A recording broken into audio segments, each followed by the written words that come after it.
Hello दोस्तों, welcome back my YouTube channel science zone 123 में आप सभी साथियों का स्वागत है। दोस्तों, आज हम बात करेंगे समभारिक की। जैसा कि हमने कल वीडियो बनाया था तो उसमें आपको समस्थानिक बताया था दोस्तों कि समस्थानिक क्या होते हैं। तो उसके आगे आज हम बात करेंगे समभारिक की कि समभारिक क्या होते हैं, इसकी चर्चा करेंगे दोस्तों आज।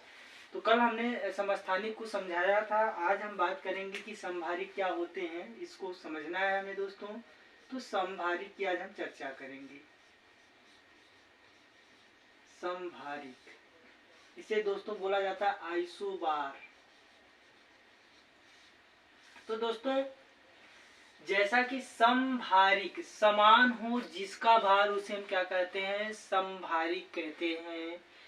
तो दोस्तों हम बात करें कि वे तत्व जिनका परमाणु क्रमांक भिन्न हो परंतु परमाणु भार क्या हो, समान हो, ऐसे तत्वों को हम क्या बोल रहे हैं, समभारिक बोल रहे हैं या उसे समभारिक कहते हैं।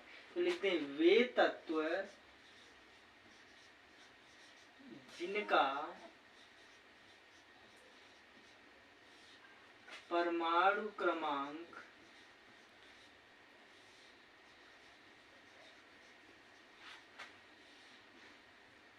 भिन्न हो परंतु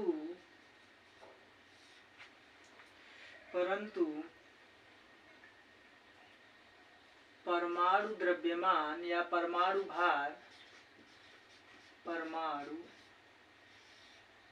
द्रव्यमान समान हो उन्हें एक दूसरे का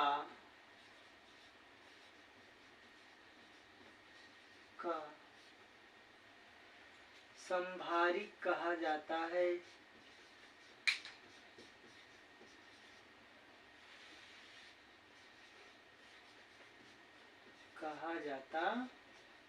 दोस्तों देखिए दोस्तों, जिनका हमें ये समझना है कि जिनका परमाणु भार समान हो और परमाणु क्रमांक क्या हो, भिन्न हो।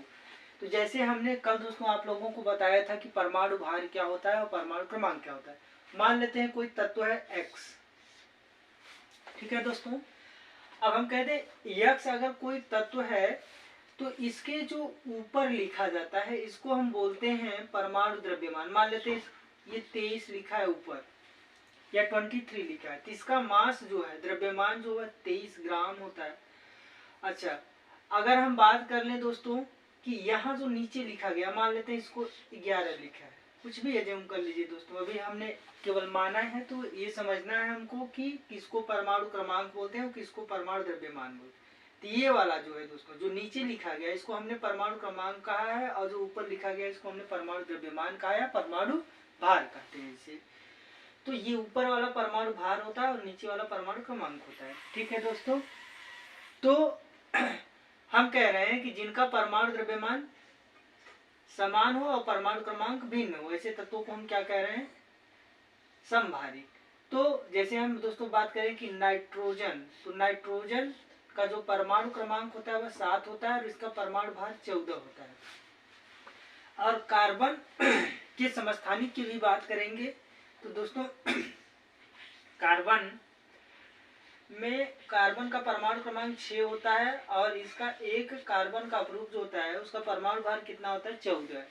तो यहाँ हमने देखा दोस्तों कि नाइट्रोजन और कार्बन दो अलग अलग तत्व हैं और दोनों का परमाणु क्रमांक क्या है, भिन्न है। एक का 7 है, दूसरे का 6 है, यानी एक में 7 इलेक्ट्रॉन 7 प्रोटॉन और दूसरे में 6 इलेक्ट्रॉन और 6 प्रोटॉन है।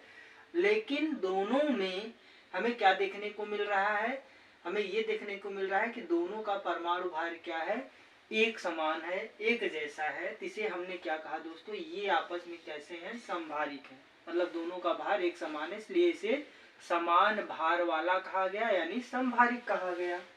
तो ये हो जाएगा हमारा समभारिक।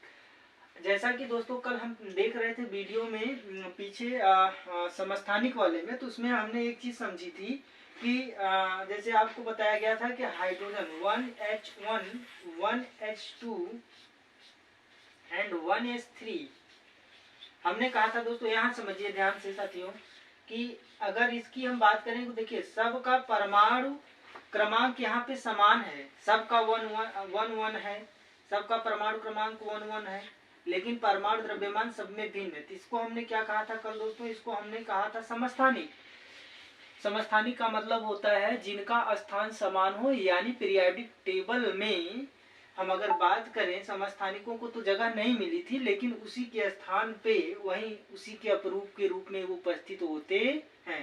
देखिए 1 परमाणु क्रमांक 1 इसका भी और इसका भी, लेकिन परमाणु द्रव्यमान भिन्न, ये समस्थानिक है। जबकि अगर इसकी बात करें तो ये आपस में क्या है, संभारिक है दोस्तों। तो दोस्तों ये रहा हमारा संभारिक। अब आगे हम बात करते हैं दोस्तों सम इलेक्ट्रॉनिक किसे कहा जाता है। आइसो